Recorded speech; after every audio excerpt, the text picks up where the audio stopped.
ကိုကနေစဉ်ဈေးရောင်းနေရတယ်ဈေးရောင်းနေရတာဖြစ်တဲ့အတွက်ကျမတို့ကပစ္စည်းလေးတန်တန်လေးကောင်းကောင်းလေးနော်ဆိုပြီးနေတိုင်းရောင်းရုံနဲ့လူတွေရဲ့စိတ်ဝင်စားမှုမရဘူးအဲ့တော့ခါကြတော့ဟုတ်ပြီဒါဆိုရင်လူတွေရဲ့စိတ်ဝင်စားမှုဘယ်နည်းလမ်းနဲ့ယူမလဲဆိုတော့ကျမတို့အသက်အရွယ်ရဖင်ပြနို့ပြလို့လည်းမရတော့ဘူးเนาะကိုယ့်ရဲ့အဆင့်တန်းရလည်းဖင်လည်းမပြနိုင်ဘူးနို့လည်းမပြနိုင်ဘူးဟုတ်တယ်လားဆိုတော့သူများကိုလည်းအယုဒအနတ္တလည်းမဝေဖန်နိုင်ဘူးဘာဖြစ်လို့ကိုယ့်ရဲ့အတိုင်းဝိုင်းအရာကိုကအဲ့လိုအယုဒအနတ္တကြီးသူများကိုလက်ညှိုးထိုးပြီးဝေဖန်ပြီးတော့မှသမင်းစားတောက်လောက်ခိုင်စားရမယ်အဆင့်တန်းလည်းမဟုတ်ဘူးအောင်မြင်မှုကိုမမောတဲ့သူလည်းမဟုတ်ဘူးကျမတို့ကလည်းအောင်မြင်မှုကိုကြောက်တယ်ဘာဖြစ်လို့ဆိုတော့အေးချမ်းပဲနေကြတာအဲ့ဒီအောင်မြင်မှုရဲ့နောက်ွယ်မှာကျမတို့ကမလွတ်လပ်မှုတွေကိုခံစားရတာဖြစ်တဲ့အတွက်ကြောင့်ဒီဗီဒီယိုလေးကထူးခြားပြီးစိတ်ဝင်စားစရာကောင်းလို့ကျွန်တော်တင်ဆက်ပေးလိုက်တာပဲဖြစ်ပါတယ်ဒီဗီဒီယိုလေးကိုအဆုံးထိလိုက်ပါကြည့်ရှုပေးဖို့ဖိတ်ခေါ်လိုက်ပါတယ်အားလုံးပဲအတူတူကြည့်လိုက်ကြရအောင်အဲ့တော့လေတို့ရဲ့ရက်တီချက်ကရှင်းတယ်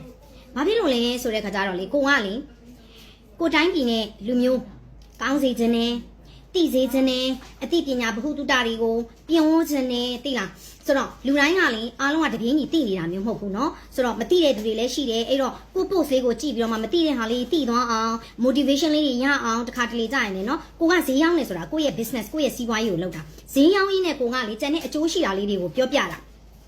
ာတစ်ဖက်တလန့်လည်း marketing strategy ပေါ့နော် marketing strategy ပေါ့ဘာဖြစ်လို့ marketing strategy လို့ခေါ်လဲဆိုရင်ကိုကနေစဉ်ဈေးရောင်းနေရတယ်ဈေးရောင်းနေရတာဖြစ်တဲ့အတွက်ကျမတို့ကပစ္စည်းလေးတန်တန်လေးကောင်းကောင်းလေးနော်ဆိုပြီးနေတိုင်းရောင်းရုံနဲ့လူတွေရဲ့စိတ်ဝင်စားမှုမရဘူးအဲ့တော့ခါကြတော့ဟုတ်ပြီဒါဆိုရင်လူတွေရဲ့စိတ်ဝင်စားမှုဘယ်နည်းလမ်းနဲ့ယူမလဲဆိုတော့ကျမတို့အသက်အရွယ်ရဖင်ပြနို့ပြလို့လည်းမရတော့ဘူးเนาะကိုယ့်ရဲ့အဆင့်တန်းရလည်းဖင်လည်းမပြနိုင်ဘူးနို့လည်းမပြနိုင်ဘူးဟုတ်တယ်လားဆိုတော့သူများကိုလည်းအယုဒအနတ္တလည်းမဝေဖန်နိုင်ဘူးဘာဖြစ်လို့ကိုယ့်ရဲ့အတိုင်းဝိုင်းအရာကိုကအဲ့လိုအယုဒအနတ္တကြီးသူများကိုလက်ညှိုးထိုးပြီးဝေဖန်ပြီးတော့မှ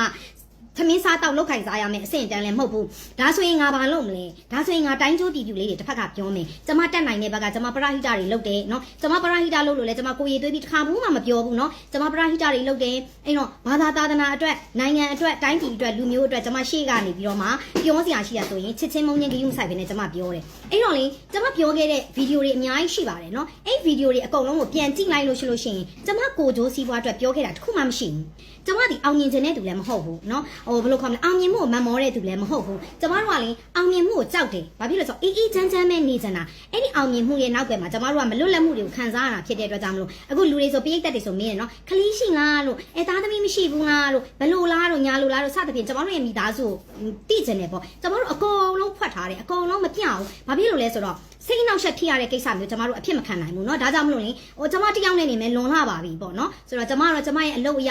လူမသိကျင်လို့မရဘူးလူသိမခံကျင်လို့မရတာဖြစ်တဲ့တော့ကျမတယောက်နဲ့နေတော်လာပါပြီပေါ့เนาะအဲ့တော့ကျမအောင်လည်းဘေးကနေပြီးတော့မှ like ကာယံပြီးတော့မှ like ပြီးတော့မှအရေးလိုမျိုးဖြစ်တဲ့အတွက်ကျမယောက်ျားတော့တတွေးတဲ့ပါတာပေါ့လေเนาะတော်လောက်ပါပြီလုံလောက်ပါပြီပေါ့ဒီတယ်မဲဆိုပြီးကျမတို့မိသားစုကိုဆိုကျမတို့မပြအောင်အေးချမ်းနေကြတာဖြစ်တဲ့အတွက်ကြောင့်မလို့အဲ့တော့ပြောခဲ့တဲ့စကားလုံးတွေအကုန်လုံးဟာတိုင်းကျိုးပြည်ပြုနဲ့အများအကျိုးအတွက်ပဲရှေ့ရှုပြီးတော့မှပြောတာကျမခုနပြောတယ်လို့ပေါ့ဝေဖန်နဲ့ထောက်ပြတာနဲ့တိုက်ခိုက်တာနဲ့မတူဘူးလို့ပြောတယ်ကျမပြောခဲ့တာဒီဝေဖန်ထောက်ပြခဲ့တာပဲရှိတယ်အဲ့ဒီဝေဖန်ထောက်ပြတယ်ဆိုတဲ့နေရာမှာလဲကျမတိုင်းကျိုးပြည်ပြုကိစ္စမျိုးပဲဝေဖန်ထောက်ပြတယ်နော်အခုဆိုရင်ကျမတို့တော်တော်များများ comment တွေတွေ့တယ်နော်တော်တော်များများတချို့တွေလာပြီးတော့မှတော့ဟို post တို့ဒီ post တို့တင်တာမိန်းမနှစ်ယောက်ရန်ဖြစ်တဲ့ဟာကိုကျမတို့အမလီမပါဘူးလားတော့မပြောဘူးလားလို့နေနဲ့ရင်းနှီးနေတာလေပြောလို့ဆိုတို့နဲ့အမလီဘလို့ဖြစ်ပြီလို့ပြောမှဆိုကျမကိုလာပြီးတော့မှတိုက်ခိုက်ကြတယ်ကျမပြောပြမယ်ကျမနဲ့ဆိုင်လားလို့ဟုတ်လားနော်ကျမနဲ့ဆိုင်လားလူတစ်ယောက်နဲ့ရင်းနှီးတိုင်းလားအဲ့ဒီလူကိုလိုက်ပြီးတိုက်ခိုက်လို့ဆိုအမျိုးမဆုံးတော့ဘူးအဲ့တော့ကျမတို့ကတယောက်နဲ့ရင်းနှီးကြတယ်ပြောဆိုကြတယ်ဆိုတော့ social ပေါ်မှာကျမတို့တယောက်နဲ့ရင်းနှီးတယ်ခင်မင်းနဲ့သူက comment လာရင်ကိုက comment လေးကောင်းလေးပြန်ပြောတယ်ဒီလောက်အပြင်ကနေမပို့ဘူးအဲ့တော့တယောက်နဲ့ဒီလိုမျိုးအပြန်အလှန် relationship ကသူ့ရဲ့ဘဝကိုကျမကိုစားမပြည့်တယ်လို့ကျမရဲ့ဘဝကိုလည်းကိုစားမပြည့်ဘူးသူ့ရဲ့စိုးခြင်းကောင်းခြင်းဟာကျမနဲ့မသက်ဆိုင်တယ်လို့မျိုးကျမရဲ့စိုးခြင်းကောင်းခြင်းဟာလည်းသူတို့နဲ့ဘာမှမသက်ဆိုင်ဘူးဟုတ်တယ်နော်အဲ့တော့ကျမကပြောဆိုဝေဖန်ရအောင်လေမိန်းမနှစ်ယောက်ရန်ဖြစ်နေတဲ့ဟာကိုကျမကဘယ်သူဘက်ကမှလိုက်ပြီးတော့မှပြောဆိုဝေဖန်စရာအကြောင်းမရှိဘူးဟုတ်တယ်နော်အဲ့တော့လူတွေကဘာဖြစ်လဲဆိုတော့ပြဿနာတွေကိုအတင်းဆွဲထည့်ကြတယ်ကျမအောင်နော်ပြဿနာအမလီနေနဲ့ခင်နေတာလေးပြောပါအောင်နေနဲ့ဘယ်လိုဖြစ်နေတာလေးပြောပါအောင်ဆိုတော့အဲ့လိုလူတွေကိုကျမပြောလိုက်မယ်အတိညာအတွေးခေါ်တယ်အဲ့လောက်ပဲတီးတိမ်လားလို့နော်အဲ့လောက်ပဲတီးတိမ်လားလို့ဆိုတော့ကျမရဲ့ရက်တီမှုကမိန်းမနှစ်ယောက်ရန်ဖြစ်တာကိုထိုင်ပြီးဝေဖန်ရလောက်အောင်ကျမရဲ့ရက်တီမှုကအဲ့လောက်မပေါ်ဘူးဟုတ်လားအဲ့တော့မရင်းနှီးဘူးလားဆိုကျမတို့ social ပေါ်မှာလူတိုင်းနဲ့ရင်းနှီးနေတာပဲဘာဖြစ်လို့လဲဆိုတော့ကျမတို့တွေက social ပေါ်မှာအနေထားတရက်မှာရှိရတယ်ဖြစ်တဲ့အတွက်ကြောင့်မလို့ဘသူကပဲကျမတို့ရဲ့ပုံရိပ်ဘသူကပဲကျမတို့ရဲ့နာမည်ကိုမဆိုကျမတို့ဟာအကောင်လုံးလူသိနေပြီးသားဖြစ်တဲ့အတွက်ကြောင့်မလို့အားလုံးနဲ့ဟာလူချင်းမတွေ့ဘူးပေမဲ့ဒီ social ပေါ်မှာတော့အားလုံးကအဆက်ရှိနေတာပဲဟုတ်လားဆိုတော့ကျမရဲ့ညက်တီမှုကရှင်းတယ်အဲ့တော့ဘယ်လိုရင်းနှီးသလဲဆိုရင်ကျမ ဈေးဝယ်မယ်လို့စဉ်းစားလိုက်တယ်ကျမလည်းမ online shop ရောင်းနေတဲ့သူတွေအများကြီးရှိရဲဆိုနံပါတ်1ကျမတို့စီကနေအားပေးလိုက်တယ်ကျမပတ်စံ80 branded တွေဝယ်တယ်ဆိုရင်ကျမနိုင်ငံသားသွားနေရင်လည်းကျမဝယ်လို့ရတာပဲဟုတ်လားဒါပေမဲ့ဘာဖြစ်တလဲဆိုတဲ့ခါကျတော့ကျမဒီမှာပြည်တွင်းထဲမှာရောင်းနေတဲ့မဆန္ဒအောင်တို့ဒါ branded တွေရောင်းတာနော်ဆိုမှားလိုက်တယ်မဆန္ဒအောင်ကြီးဒါလေးလိုချင်တယ်ရှာပေးဆိုရင်ဘာဖြစ်လို့ကျမတို့ရင်းနှီးတဲ့ကိုယ့်အချင်းချင်းစီအားပေးလိုက်မယ်လေဟုတ်တယ်လားကျမစိတ်ကတော့ဒီလိုပဲရှိတယ်ဥမာနှခမ်းနီလေးကျမတို့ကအမေရိကန်ပစ္စည်းလေးလိုချင်တယ်ဆိုအမေရိကန်မှာဘယ်သူရောင်းလဲပစ္စည်းကိုနဲ့ရင်းနှီးတဲ့တဲ့ကဟို April တို့ရင်သေးတို့နော်ဟိုရန်ကုန် branded က Royal branded ကရင်သေးတို့ April တို့ရောင်းနေဟိုခိုင်တို့ရောင်းနေနော်ဟိုနောက်တစ်ခါအခုဒီသမီးဆိုးတို့ရောင်းနေဆိုကျမတို့စီကနေအားပေးလိုက်တယ်နော်အော်ဒါကိုနဲ့မြန်မာတမ်းမိနေတဲ့သူတွေဒဇိန်ထက်ကိုနဲ့အရင်ရင်းနှီးတဲ့သူစီကကျမအားပေးလိုက်တယ်ဒါကျမရဲ့ရက်တီချက်ရှင်းနေအဲ့တော့ဘာဖြစ်လို့ရန်နေလာတိုက်နေတာလဲကျမပြောဆိုအောင်ကျမဆုံးမရအောင်ကျမဝေဖန်အောင်ကျမနဲ့သမီးလည်းမဟုတ်သူတို့မှာအမေတွေရှိတာပဲ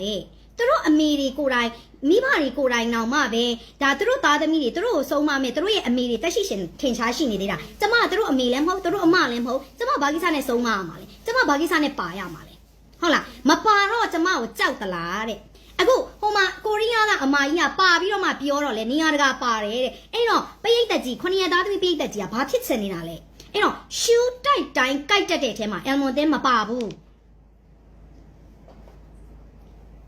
ရှင်တို့ကရံပွဲကြည့်ကြလို့လက်ခုပ်တီးပြီးတော့မှရှူးတိုက်နေတာဟုတ်လားကျမကိုအဲ့လိုလာပြီးရှူးမတိုက်နဲ့ကျမကရှူးတိုက်တိုင်းကြိုက်တတ်တဲ့ထဲမှာကျမမပါဘူးကျမကလက်ခုပ်တန်တွေကိုတာယာတတ်တဲ့သူလည်းမဟုတ်ဘူးကျမအလုပ်ကိုကျမအကောင်းဆုံးလုပ်တယ်ကျမရက်တည်မှုကရိုးရှင်းတယ်ကျမနိုင်ငံနဲ့လူမျိုးအတွက်ပဲကျမကနိုင်ငံကိုချစ်တဲ့သူကျမတိုင်းပြည်ကိုချစ်တဲ့သူကျမတိုင်းပြည်နဲ့လူမျိုးအတွက်ဘာသာသာသနာအတွက်ဆိုရင်ကျမရှေ့တန်းကနေထွက်ပြီးတော့မှကျမရက်ပြီးပြောမယ်ကျမကိုချစ်မုံဒါပေမဲ့မိန်းမနှစ်ယောက်ရန်ဖြစ်တဲ့ဈာထဲမှာကျမကိုဘာကိစ္စနဲ့လာဆွဲထည့်နေကြတာလ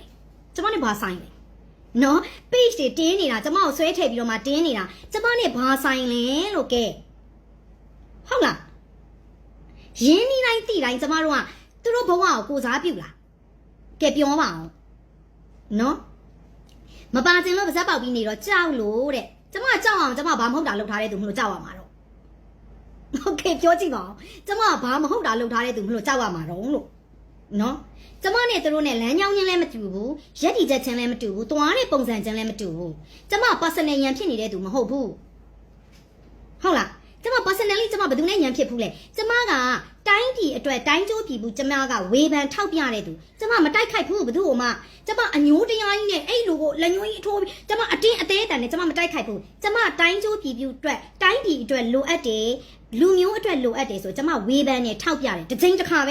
ပြီးပြီထပ်ပြီးတော့မှအညိုးတကြီးနဲ့ကျမမထပ်တိုက်ပြီးတော့မှတိုက်ခိုက်ပြီးတော့မှကျမပြောမနေဘူးဟုတ်လားမေးပါအောင်မယ်အယ်မွန်တင်းရဲ့ပုံရိပ်အယ်မွန်တင်းကိုဆွဲထင်ရအောင်ကောမန့်နေလာမှတ်နေလေကျမကမိန်းမနှစ်ယောက်ရန်ဖြစ်တာကိုဝေဖန်သုံးသပ်ပြရလောက်အောင်ကျမရဲ့ရက်တီချက်ကမပေါ်ဘူးအယ်မွန်တင်းကရက်ကွက်အဆင့်မဟုတ်ဘူးနိုင်ငံတော်အဆင့်ရှင်းတယ်နော်နိုင်ငံတော်အဆင့်ကိစ္စတွေပဲပြောတယ်ရက်ကွက်အဆင့်ကျမမပြောဘူးထပ်ပြီးတော့မှပြောလိုက်တာကျမနာမည်ကိုလာဆွဲထည့်နေလို့ဟုတ်လားကျမကိုစကားလာပြောရင်ကျမဘယ်သူ့မှမဆိုကျမစကားပြန်ပြောမှာပဲကျမတို့ကဘယ်သူနဲ့မှရန်သူအဖြစ်မခံဘူးဝေဖန်သုံးသပ်ပြအောင်ဆုံးမရအောင်လဲကျမမွေးထားတဲ့သားသမီးတွေလည်းမဟုတ်ကျမဆုံးမရောတို့ကနာခံပါလားကဲပြောပါအောင်ဟမ်